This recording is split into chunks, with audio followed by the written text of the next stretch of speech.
25 km au large de la côte vendéenne, voici l'Île-Dieu. 5000 habitants l'hiver, 5 fois plus en été, et un ensoleillement digne de la Côte d'Azur. De quoi donner des idées pour produire et consommer l'énergie autrement. Dans le quartier de Kerpissotte, les habitants ont créé leur propre communauté énergétique cet été, démarchée par Engie, une première en France. Nous, on démarre avec la première maison consommatrice et puis après, c'est éparpillé un petit peu.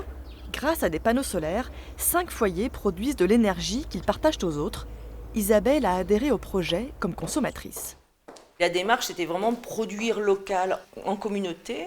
Enedis, bien sûr, on sert de cobaye, donc prend à sa charge toutes les installations techniques, que ce soit pour les producteurs et pour les consommateurs. Le fait d'être ensemble dans le quartier, parce qu'on est très proche à l'Île-Dieu, c'est une île un territoire particulier, on est très proches les uns des autres.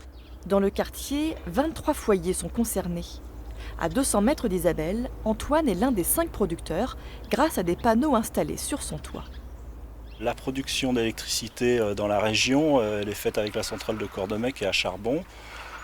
Peut-être qu'il va falloir penser à faire autre chose à un moment, parce que 99% de l'énergie qu'on consomme ici sur l'Île-Dieu, elle provient de l'extérieur. Donc est-ce qu'on n'a pas la possibilité de produire nous-mêmes un petit peu de ce qu'on consomme ? Et ça change selon la saison.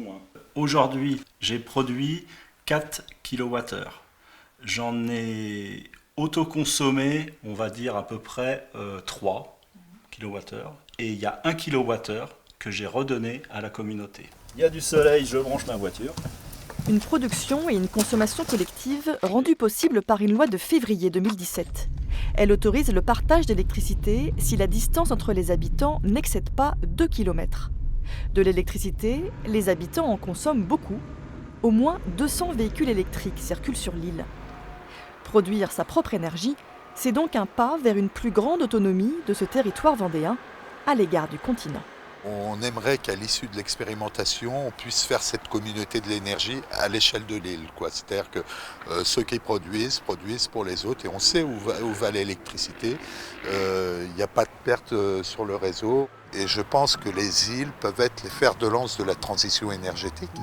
En cas de succès, les habitants producteurs pourront acheter les panneaux solaires d'ici 2 ans et l'expérience sera dupliquée un peu partout en France pour ne pas perdre un seul rayon de soleil.